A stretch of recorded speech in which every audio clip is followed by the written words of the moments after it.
बालू की रेत पर वैसे बैठे रहना, साधना में लीन रहना, ना वहां खाने की व्यवस्था, ना पानी की व्यवस्था, कोई व्यवस्था नहीं। इतना त्याग किया। इतना त्याग किसके लिए? अपने कल्याण के लिए नहीं, ये देश और दुनिया की मानवता की रक्षा के लिए, ये देश के कल्याण के लिए, दुनिया के कल्याण के लिए इतना त्याग उन्होंने किया, इतनी साधना अर्जित की, इतनी भक्ति शक्ति अर्जित किया कि जब वो कहते थे कि जब ये 56 योजन पृथ्वी उठाने की क्षमता हमारे अंदर हो जाएगी तब मैं प्रकट हो जाऊंगा, तब मैं प्रकट हो जाऊंगा और कोई मुझे रोक नहीं सकता, कोई मुझे रोक नहीं सकता, कोई मुझे कुछ कर नहीं सकता। तो ये सारी स्थिति है, ये सारा मामला है, ये सारी बातें आज हम लोग उनका जन्मदिन यहां सतयुग तीर्थ की इस पावन धरा पर बैठ करके मना रहे हैं। सतयुग तीर्थ की पावन धरा पर बैठ करके क्यों मना रहे हैं? क्यों इस स्थान को खाली नहीं जाने दिया?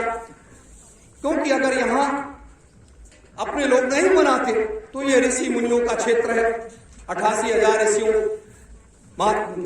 का क्षेत्र है और यहां से जो आवाज हम आप हुंकार भरेंगे उसमें ये सभी संत महात्माओं का, ऋषि मुनियों का आशीर्वाद भी आपको मिलेगा।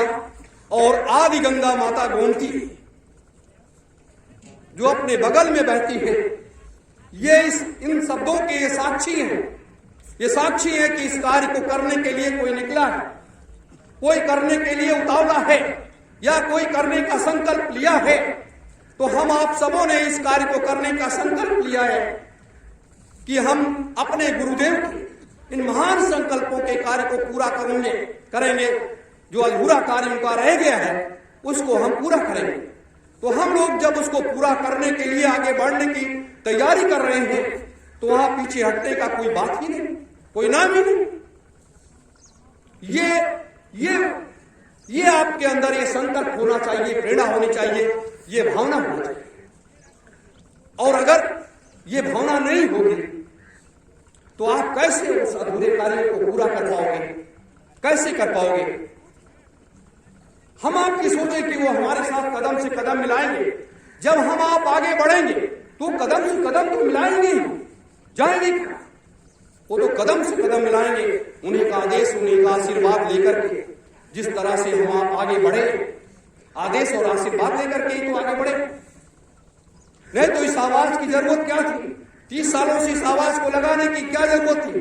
अपने परम पूज्य स्वामी जी महाराज ने 60 वर्षों तक आवाज लगाई।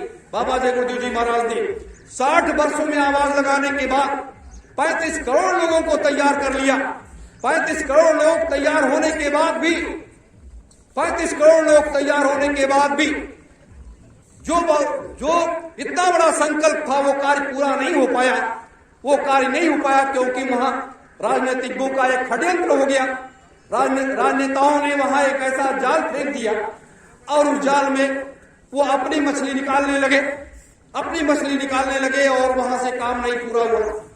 फिर अपने लोग अपने स्वामी जी महाराज तो सिद्धाश्रम चले गए, वहां बैठ गए। वहां बैठ करके वो उस रास्ते पर काम करने लगे क्योंकि बिना आध्यात्मिक पावर से, बिना आध्यात्मिक शक्ति से आप जो ऐसे काम होते हैं वो आप पूरा नहीं कर सकते हो।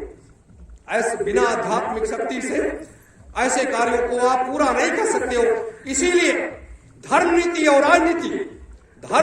राजनीति कहा गया कि ये दोनों अगर बराबर साथ चलेंगे तभी, जब ये साथ चलेंगे तभी ये काम हो पाएगा, वैसे नहीं। और तभी इस देश का या दुनिया का संतुलन बना रहेगा। आप देखो 75 सालों में धर्म को इन्होंने अलग कर दिया, राजनीति को अलग कर लिया।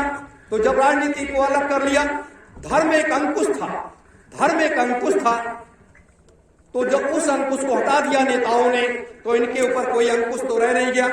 चाहे ये शराब पिए, चाहे ये मांस खाएं, चाहे ये उल्टे सीधे गलत काम करें, चाहे देश लूटे, चाहे समाज लूटे, चाहे घर परिवार लूटे, कुछ भी करें, तो कोई अंकुश तो इनके ऊपर रह नहीं गया, कोई पूछने वाला रह नहीं गया। तो वो सारी मर्यादाएं इन्होंने खत्म कर दी। तो जब खत्म कर दी तो 75 सालों का इतिहास सबके सामने आ गया। जो व्यक्ति अपने ही परिवार को भूल जाए, इतने बड़े महापुरुष को भूल जाए, इतने बड़े राष्ट्रनायक को भूल जाए और इतने बड़े राष्ट्रनायक के खिलाफ में खड़ा हो जाए कि हमें उनकी कोई आवश्यकता नहीं है, हमें उनकी कोई जरूरत नहीं है, हमें क्या करना है, तो आप विचार करो, आप क्या सोच सकते हो, क्या कर सकते हो, क्या करोगे? इसलिए इन नेताओं से मैं इसीलिए कहता हूं कि दूरी बनाना चाहिए, क्योंकि समय का चक्र तेजी के साथ घूम रहा है। आज एक सुभाष की बात करते हो, हमें आपको करोड़ों करोड़ों सुभाष पैदा कर देने, करोड़ों करोड़ों सुभाष पैदा कर देने हैं। करोड़ों सुभाष कैसे पैदा होंगे? हम आपके अंदर सुभाष की विचारधारा को उत्पन्न कर देंगे। जब सुभाष की विचारधारा आपके अंदर उत्पन्न हो जाएगी तो आप एक आध्यात्मिक और राजनीतिक व्यक्ति बन जाएंगे, और आध्यात्मिक और राजनीतिक व्यक्ति जब बन जाएंगे तो आपके अंदर राष्ट्रवाद की भावना जागृत हो जाएगी। जब राष्ट्रवाद की भावना जागृत हो जाएगी तो आप अपने बारे में सोचोगे, समाज के बारे में सोचोगे, देश के बारे में सोचोगे, परिवार के बारे में सोचोगे, तो आप एक नेक अच्छे इंसान बन जाओगे। आप नेक और अच्छे इंसान बन जाओगे, आप सुभाष बन जाओगे, आप सुभाष बन जाओगे। और एक सुभाष को पीछे हटाने के लिए हमारे देश के लगभग 4500 राजनेता लगे रहते हैं। लगभग 4500 राजनेता पूरे राज्यसभा, विधानसभा, लोकसभा सब मिलाकर के 4250 हैं। तो ये लोग लगे रहे, इतने लोग लगे रहते हैं। और जब हम करोड़ों सुभाष पैदा कर देंगे तो करोड़ों सुभाष को पछाड़ना इन 4500 नेताओं के बस की बात नहीं है, क्योंकि करोड़ों सुभाष भारत के ऊपर कब्जा कर लेंगे, भारत की सत्ता पर कब्जा कर लेंगे। वो पार्लियामेंट में बैठ जाएंगे, वो विधानसभाओं में बैठ जाएंगे, वो राज्यसभाओं में बैठ जाएंगे और वो अपनी हुकूमत अपने हिसाब से चलाने लगेंगे। और भारत वर्ष में आजादी सरकार का एक नया संविधान लागू हो जाएगा, उससे हमारा भारत चलने लगेगा। भारत का प्रत्येक व्यक्ति खुशहाल हो जाएगा, प्रत्येक व्यक्ति अमन चैन में रहने लगेगा। भारत में गरीबी नाम की चीज खत्म हो जाएगी, भारत में मांसाहारी शराबी खत्म हो जाएंगे। तो ये सारी व्यवस्थाओं को इस तरीके से अपने लागू करने की ये व्यवस्थाएं तब चल पड़ेंगी, क्योंकि आज जरूरत है वैचारिक क्रांति की।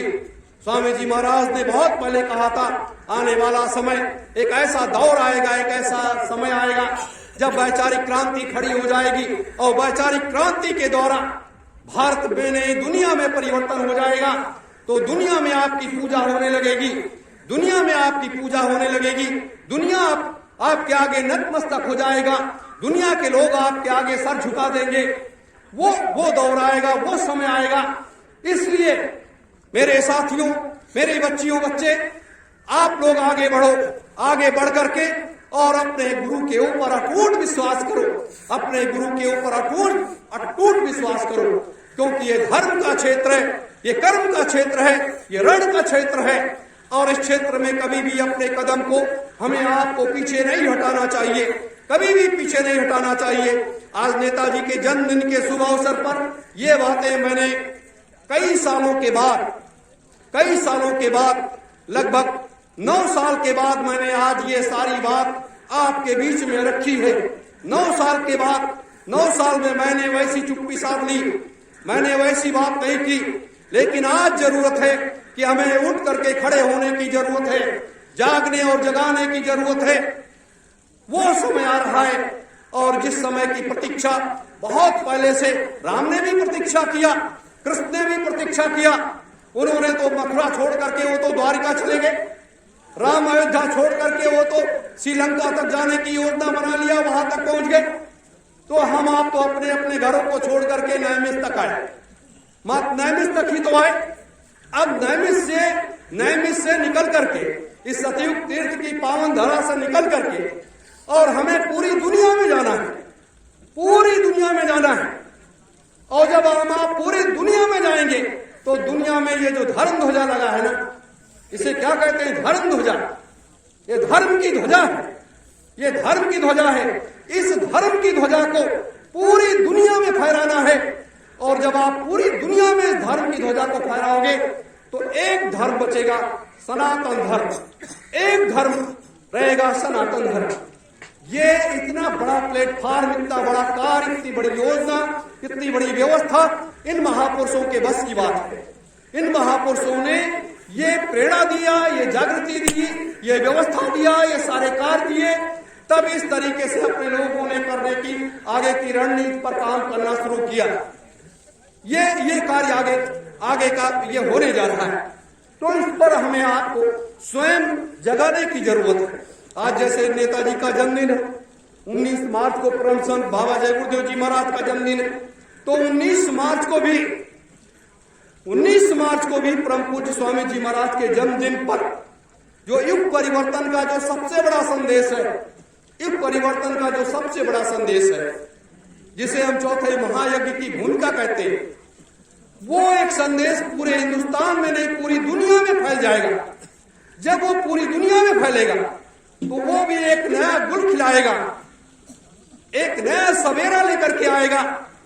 आज जैसे नेताजी सुभाष चंद्र बोस के जन्मदिन पर देश के राजनीतिकों को एक नसीहत है, एक संदेश है देश के राजनेताओं के नाम एक संदेश है कि आप लोग सतर्क और सावधान हो जाइए, क्योंकि भारत में लोग जाग रहे हैं, आपकी सारी हरकतों को, सारी चीजों को समझ गए हैं और आप के उन क्रियाकलापों को समाज में ले जाकर के उजागर कर देंगे, उसको खोल देंगे, और जब खोल देंगे तो आप अधर के नहीं रहेंगे।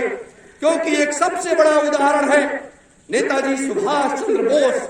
ये सबसे बड़ा उदाहरण है कि महात्मा होने के बाद भी, सन्यासी बन जाने के बाद भी अपने देश के राजनेताओं ने पीछा नहीं छोड़ा, और उनको सन्यासी बन जाने के बाद भी उनको एक जगह स्थिर रहने नहीं दिया, एक जगह स्थिर नहीं रहने दिया। उनको हर तरीके से यातनाएं दी जाती रही, हर तरीके से परेशान किया जाता रहा हमारी सरकारों के द्वारा।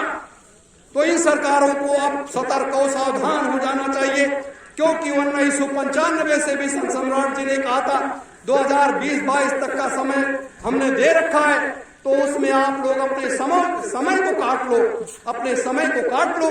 और समय जैसे ये पूरा होगा, जैसे एक दूसरा समय आएगा, एक दूसरा सूर्य निकलेगा, एक दूसरा सवेरा होगा, एक दूसरा अंधकार होगा, तो अब वो दूसरा तो अब ये दूसरा कौन है? दूसरा हम आप जैसे लोग निकल करके आएंगे, हम आप जैसे लोग निकल करके आएंगे और पूरे हिंदुस्तान में नहीं पूरी दुनिया को एक नसीहत देंगे, एक रास्ता दिखाएंगे कि देखो ये नजर